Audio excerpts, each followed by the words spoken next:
இது வரைக்கும் எல்லாமே என்ன ஆயிடுச்சு, எல்லாமே பொல்யூஷன் ஆயிடுச்சு. எல்லாமே என்ன ஆயிடுச்சு, நம்ம எல்லாத்தையும் மாசுபடுத்திட்டோம். நீர், நிலம், காற்றுன்னு எல்லாத்தையும் என்ன செஞ்சிட்டோம். இப்ப நம்ம ஆகாயம், ஓசோன் வரைக்கும் என்ன செஞ்சிட்டோம், அதையும் மாசுபடுத்த ஆரம்பிச்சிட்டோம். சரியா? அப்போ இன்னைக்கு நம்ம இந்த பூமியை நம்ம காக்க தவறணும்னா நம்ம மட்டும் அழிய மாட்டோம், நம்மளோட சேர்ந்து பூமியில இருக்க எல்லா உயிரினமே என்ன ஆயிடும், அழிஞ்சு போயிடும். அப்ப அதுக்கெல்லாம் இன்னொன்னு, மற்ற உயிரினங்கள் வந்து அதை அழிக்கவும் இல்லை, அதுங்களுக்கு கடவுள் அந்த அறிவை கொடுக்கவும் இல்லை. இன்னைக்கும் என்ன செய்யலாம், இன்னைக்கு நம்ம நினைச்சா பூமியை காப்பாற்ற முடியும். இந்த ப்ரோக்ராமோட பேஸே அதான். சரியா?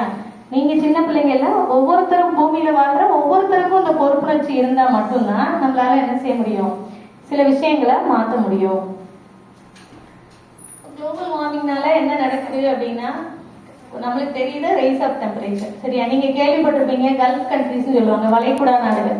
அங்கெல்லாம் பகல்ல வேலையே பார்க்க முடியாது. அங்க ரொம்ப நார்மலாவே என்ன இருக்கும், டெம்பரேச்சர் ரொம்ப அதிகமா இருக்கும், எல்லாமே என்ன இருக்கும், அதெல்லாம் பாலைவனம், டெசர்ட்ஸ்ல இருக்குது. அப்ப கிட்டத்தட்ட நம்ம ஊரும் அந்த மாதிரி ஆயிடுச்சு அப்படின்னா என்ன செய்ய முடியாது.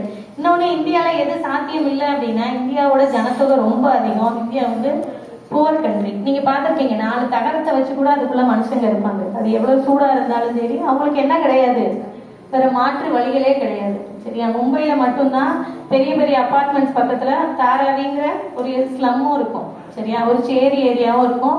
எல்லாருமே பூமியில என்ன செஞ்சுட்டு தான் இருந்திருக்காங்க, சர்வைவல் வாழ்ந்துகிட்டு தான் இருக்கும். ஏன்னா வேற வழி இல்லை. அப்ப நம்மளால என்ன செய்ய முடியாது. குளோபல் வார்மிங்கிறது இன்னொன்னு, கடல் மட்டம் உயருது. நீங்க படிச்சிருப்பீங்க, போலார் பியர்ஸ், அது பனியில மட்டும்தான் இருக்கும். பனிக்கரடி, வெள்ளை வெள்ளையர்னு ஒரு கரடி இருக்கும்ல, அப்ப அந்த இனம்லாம் என்ன ஆகும், பனி அந்த ஐஸ் கிளேசியர்ஸே இல்லை அப்படின்னா அந்த இனம் அழிஞ்சு போயிடும். அப்ப இதனால என்ன ஆகும் அப்படின்னா, கடல் மட்டம், பனி உருகும் போது கடல் மட்டம் உயரும். கடல் மட்டம் உயரும் போது கடற்கரையில இருக்க நகரங்கள் எல்லாமே என்ன ஆயிடும்,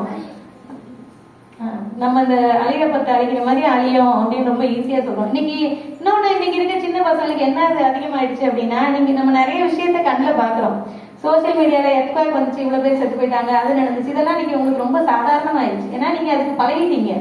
அது எப்பயுமே பக்கத்து வீட்டுல நடக்கும்போது அது சின்ன விஷயமா இருக்கும், நம்மளுக்கு நடக்கும்போது என்னவா இருக்கும், பெரிய விஷயமா இருக்கும். சரியா? நம்ம ஊர்ல ஒரு 2 வருஷம் மழை பெய்யலனாலே நம்மளால வீட்டிலேயே இருக்க முடியாது. சரியா? அதோட பின்விளைவுகள் வந்து என்னவா இருக்கும், ரொம்ப அதிகமா இருக்கும். இதுக்கெல்லாம் பெருசா நீங்க வழிகளை தேட வேண்டியதில்லை. எங்கேயும் போய் நான் உங்களை ஆராய்ச்சி பண்ணி வழிகளை கண்டுபிடிங்கன்னு யாருமே சொல்லலை. உங்க சுற்றுச்சூழலை பாதுகாத்துக்கோங்க. உங்களால முடிஞ்ச மரம், செடி, கொடிகளை நடுங்க.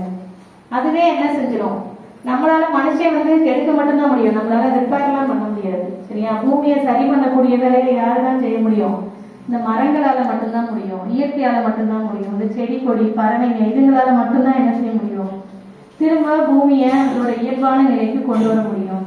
அதுக்கு நம்ம என்ன செய்யணும், அதை இயல்பான நிலைக்கு கொண்டு வர மரங்கள் போராடும். அந்த மரங்களை பாதுகாக்க நம்ம கொஞ்சம் முயற்சி பண்ணா போதும். நம்ம ரொம்ப போராட்டம்லாம் வேண்டியதில்லை. எதை நம்ம செய்யறதுக்கு என்ன செய்ய வேண்டியதில்லை, பெரிய போராட்டம்லாம் பண்ண வேண்டியதில்லை. ஒரு இயல்பான விஷயங்கள், நீங்க செய்யற சின்ன சின்ன இயல்பான விஷயங்களே என்ன செய்யும், ஒரு பெரிய மாற்றத்தை உண்டு பண்ணுவோம். சரியா?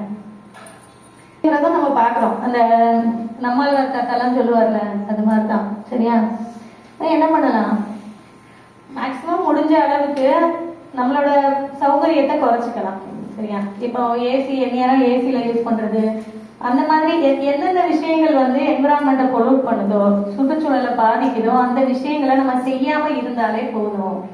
எல்லாரும் எப்போ பார்த்தாலும் பைக்ல தான் போவேன், நான் வெஹிக்கிள்ஸ் தான் யூஸ் பண்ணுவேன், நான் ஒரு செடி, மரம், கொடியெல்லாம் வளர்க்க மாட்டோம், எல்லாரையும் நீங்க வந்து என்ன செய்ய வேண்டியதில்லை. சில விஷயங்களை செய்யாம இருந்தாலே போதும். இயற்கை வந்து என்ன செஞ்சுக்கணும், மனுஷன் வந்து சில விஷயங்களை செய்யாம இருந்தாலே போதும். இன்னைக்கும் அந்த ஒரு இது கூட இருக்கும், இந்த யானைங்கிறது ஒரு பெரிய பிரம்மாண்டமான உருவம், அந்த யானையவே பிச்சை எடுக்க வைக்கிறேன் மனுஷன். சரியா? அதுவும் என்ன செய்யாது, ஒரு யானை வந்து ஒரு மனுஷன் பிச்சை கேட்கறது எவ்வளவு ஒரு மோசமான விஷயமா இருக்கும். அது அவ்வளவு பிரம்மாண்டமான உருவம். மனுஷங்களோட இதுக்கு ஃபேமிலினா, ரொம்ப குடும்பம், அந்த உறவுகளுக்கு ரொம்ப முக்கியத்துவம் கொடுக்குற ஒரு உயிரினம்.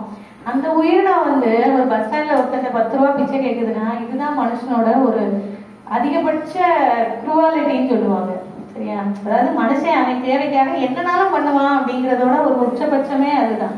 அப்போ எந்த மிருகமும் என்ன செய்யல, அது பிச்சை எடுத்து நம்மகிட்ட மனுஷன் பிச்சை எடுத்து அது வாழ போறது. நம்ம தான் அதுகிட்ட போய் பிச்சை எடுக்கணும் ஒவ்வொரு விஷயத்துக்கும். தேனி இந்த சொன்ன மாதிரி மலர்ந்த சேர்க்கை இல்லைன்னா செடி, பூ எதுவுமே மலர்ந்த சேர்க்கை இல்லைன்னா காய்கறியே இருக்காது. யாராலையும் என்ன செய்ய முடியாது, எல்லாரும் கறியை சாப்பிட்டு வாழ முடியுமா? பூமியில பூக்களும் கனிகளும் இல்லைன்னா நம்மளால எப்படி உயிர் வாழ முடியும்? அப்ப ஒவ்வொரு மிருகமும் அதோட அதோட பங்களிப்பு பூமிக்கு என்ன செஞ்சுக்கிட்டே இருக்கு, அழகா கொடுத்துக்கிட்டே தான் இருக்கு. சரியா? நம்ம என்ன செய்ய வேண்டியது இல்லை. மனுஷன் கொஞ்சம் அவனோட சுயநலத்தை மறக்கணும். இதுவுமே அவன் சுயநலத்துக்காக தான். நம்ம பூமியில வாழணும் அப்படின்னா நம்ம சுயநலங்களை கொஞ்சம் மறைச்சிக்கிட்டு கொஞ்சமாவது என்ன செய்யணும், இயற்கை பக்கம் நம்மளோட கவனத்தை திருப்பணும் அப்படிங்கிறதுதான். அப்போ இயற்கையை பாதுகாக்கிறது திரும்ப திரும்ப இயற்கையை நம்ம பாதுகாக்கல, இயற்கை தான் நம்மளை பாதுகாத்துக்கிட்டு இருக்கு. இயற்கை தான் நம்மளுக்கு சோறு போடுது. இயற்கை தான் நம்ம வாழ்றதுக்கு காரணமா இருக்கு. இன்னைக்கு நம்ம நம்ம இயற்கையை பாதுகாக்கல. நம்ம யாருமே என்ன கிடையாது, இயற்கையோட பாதுகாவலர்கள் கிடையாது. சரியா? இயற்கை நம்மளை பாதுகாக்குது. நம்ம கைமாறா என்ன செய்யறோம், நம்ம பாதுகாப்புக்கு சில விஷயங்களை செய்யறோம். இப்போ மனுஷங்கிறது பூமியிலே என்ன சொல்றேன் அப்படின்னா சுயநலம் அதிகமா இருக்க ஒரு உயிரினம் மனுஷ இனம் தான். வேற எந்த உயிரினமும் என்ன செய்யாது, ஒரு பதிலெல்லாம் எதிர்பார்க்காது. ஒரு நாய்க்கு ஒருக்க சோறு வச்சா என்ன செய்யும், அது ஆயுசுக்கும் நன்றியா இருக்கும். ஒரு மனுஷனுக்கு தினம் சோறு வச்சாலும் நன்றியெல்லாம் எதிர்பார்க்க முடியாது. இதுதான் ஹியூமன்ஸ். ஹியூமன்ஸ் என்னது, நல்லா இருந்தோம், இன்னைக்கு முன்னேற்றம்னு சொல்லிட்டு நம்ம ரொம்ப சுயநலம் ஆயிட்டோம், ரொம்ப குரூவல் ஆயிட்டோம். இதெல்லாம் விட்டுட்டு என்ன செய்யணும், இனிமேல உங்க சந்ததிகள் இந்த பூமியில வாழணும். இப்பயும் எல்லாருமே சொல்றது யாருக்காக அப்படின்னா நம்ம இயற்கையோட காவலரும் கிடையாது, பாதுகாவலரும் கிடையாது. இயற்கை நம்ம நல்லா இருக்கணுங்கிறதுக்காக என்ன செய்யணும், இயற்கையை விட்டு வைங்க, கொஞ்சமாவது அதை வாழ விடுங்க. இந்த நம்மால்காரங்க அந்த தாத்தா அடிக்கடி சொல்லிக்கிட்டே இருப்பாரு, உங்களுக்கு இனிமேல் பருவமழையே கிடையாது. ஏன்னா பருவமழைங்கிறதே இனிமேல் கிடைக்காது, ஏன்னா நீங்க அந்த அளவுக்கு பண்ணிட்டீங்க அப்படின்னு தான் சொல்லுவாரு. பருவமழை எல்லாம் வராது. ஏன்னா இப்பயும் நம்மளுக்கு கடல் மட்டத்துல உருவாக்குறது ஒண்ணு, வடகிழக்கு பருவமழை, தென்மேற்கு பருவமழை அப்படி எல்லாம் சொல்லுவாங்க. இப்ப அந்த வார்த்தையெல்லாம் கேட்டு ரொம்ப நாள் ஆச்சு.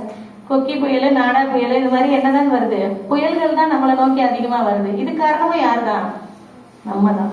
சரியா? ஏன்னா பருவநிலை மாற்றத்துக்கு காரணம் நம்மளதான் இருக்கும். குளோபல் வார்மிங் அதிகமாயிருச்சு, மலைகளை இருக்கிற மரங்கள் இல்ல, அந்த காற்று வீசுற திசையில நம்ம என்ன செஞ்சிடும், நிறைய மாற்றங்களை கொண்டு வரோம். இதெல்லாம் பண்ணும்போது என்ன ஆகுது, பருவமழைங்கிறது ஒண்ணு போய்பிட்டு போகுது. இப்ப விவசாயம் கேள்விக்குறியாகுது. மனுஷனோட வாழ்க்கை முறையே என்ன செய்யுது, இது மாற்றுது. எப்பயுமே இவரோட இதெல்லாம் நல்லா இருக்கும். சரியா? இவர் நிறைய விஷயம் சொல்லிக்கிட்டே இருந்தாரு. இயற்கை மேல கொஞ்சம் ஆர்வம் செலுத்துங்க அப்படின்னு சொல்லிட்டு இவரும் சொல்லி இந்த தாத்தாவும் உயிரோட இல்லை. சரியா? ஆனா அவர் நிறைய பேர் இன்னைக்கு பின்பற்றுறாங்க. அது ஒரு நல்ல விஷயம். இவங்க எனக்கு ரொம்ப இன்ஸ்பைரிங் பர்சன், சாலமரதி மாட்டா அப்படிங்கிற ஒரு பாட்டி. சரியா? இவங்க கர்நாடகாவை சேர்ந்தவங்க, பத்மஸ்ரீ அவார்டி. இவங்க என்ன பண்ணியிருக்காங்க அப்படின்னா 8000 மார்க்குக்கு மேல என்ன செஞ்சிருக்காங்க. இவங்கெல்லாம் யாரு அப்படின்னா இவங்க படிக்கல. இவங்களுக்கு ஒரு மரம் இவ்வளவு ஆக்சிஜனை கொடுக்கும், நம்ம உலகத்தை பாதுகாக்கும், சுற்றுச்சூழலை பாதுகாக்குங்கிற விஷயம் எல்லாம் தெரியாதவங்க. ஆனா அவங்களுக்கு பிடிச்ச ஒரு விஷயத்த பண்றாங்க. சரியா? அதுக்காக ரொம்ப மெனக்கெட்டு பண்ணும்போது அது என்ன செய்யுது, ரொம்ப சாதாரணமான மனிதர்கள் நீங்களும் இன்னைக்கு நிறைய பேரை பார்க்கிறோம். ஒருத்தர் ஒரு காடையே உருவாக்கி இருக்காரு அப்படின்னு சொல்லிட்டு நிறைய மனுஷங்கள் இன்னைக்கு மரங்களை வளர்த்து அவங்க என்ன செஞ்சிருக்காங்க, வேற பெரிய பெரிய கண்டுபிடிப்புகள்லாம் சமுதாயத்துக்கு செய்யாத ஒரு விஷயத்த ஒரு காடுகளை உருவாக்குறதுனால உங்களுக்கு செய்ய முடியும். சரியா?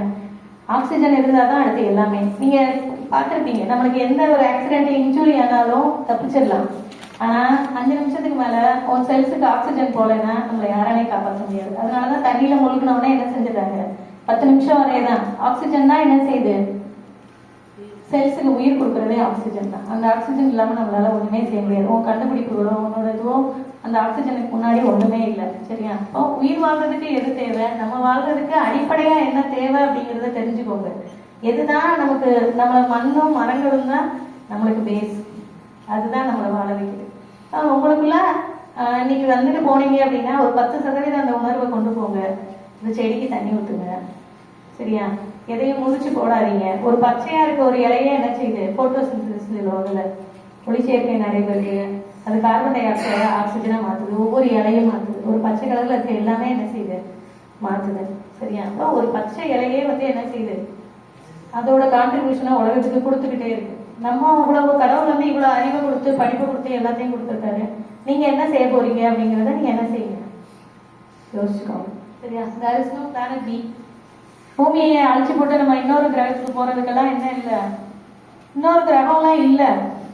இங்கேதான் இருந்து ஆகணும். சரியா? நீங்களும் உங்க சந்ததியும் இந்த பிளானட்ல தான் இருந்து ஆகணும். அந்த பிளானட்டுக்கு நம்ம என்ன செய்ய போறோம், அப்படிங்கிறத யோசிங்க. சரியா? தேங்க்ஸ்.